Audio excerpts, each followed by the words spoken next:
Vatikan uskraćuje službenu rezidenciju i plaću kardinalu Burkeu.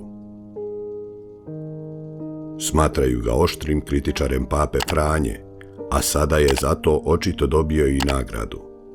Prema upućenima, konzervativni američki kardinal Raymond Leo Burke gubi svoj stan u Vatikanu i svoju kardinalsku plaću. Papa Franjo očito želi disciplinirati još jednog konzervativnog kritičara svog reformskog kursa. Kako je u utorak 28. studenog navečer iz vatikanskih krugova doznala KNA, papa je naložio da se američkom kardinalu Burkeu oduzme službena rezidencija u Vatikanu i njegova kardinalska plaća. Naveden je razlog da je to stegovna mjera, jer je Burke svojim riječima i djelima naštetio jedinstvu crkve i prekršio svoje obećanje poslušnosti papi kao kardinal. Burke navodno već neko vrijeme boravi u svom domu u Wisconsinu i samo rijetko koristi službenu kardinalsku rezidenciju u Rimu.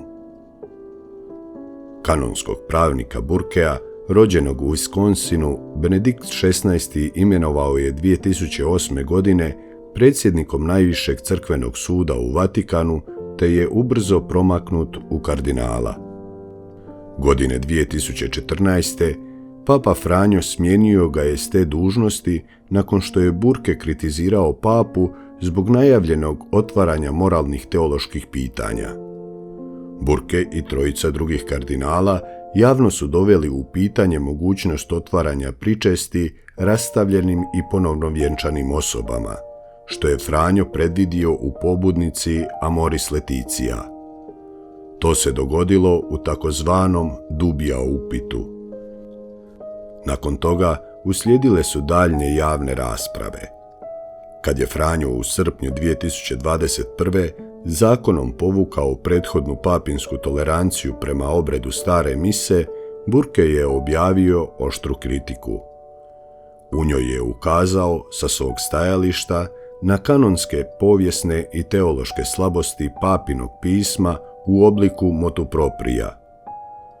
Burke je tada istaknuo da je svoju kritiku napisao kao biskup, kao kardinal, u zajedništvu s rimskim prvosvećenikom i s posebnom odgovornošću da ga podupre u njegovom pastoralu i u vodstvu sveopće crkve. Prije nekoliko mjeseci dogodio se jedan od posljednjih skandala. U srpnju je Burke, zajedno s još 4 kardinala, izrazio sumnje o papinskim odlukama i sudjelovanju laika na sinodi 2023.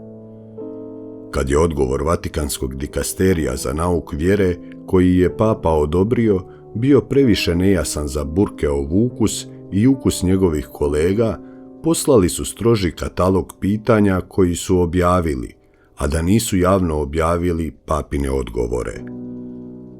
Novi prefekt dikasterija za nauk vjere, kardinal Viktor Fernandez, javno je osudio takav pristup. Rekao je da su se 5 konzervativnih kardinala odnosila prema papi kao prema potrčku. Američki kardinal Burke bio je također govornik na konferenciji Di Synodal Babel u kazalištu Dione u Rimu 3. listopada 2023. odakle je direktno kritizirao sinodu, kazavši da će ona oslabiti moralna učenja crkve. Organizator je bila talijanska konzervativna anti-papa Franjo mrežna stranica Nuova Bussola Quotidiana, koju vodi notorni Riccardo Cascioli. Konferencija se održavala dok su 364 punopravna člana i članice sinode, uglavnom kardinali i biskupi, završavali trodnevnu duhovnu obnovu izvan Rima.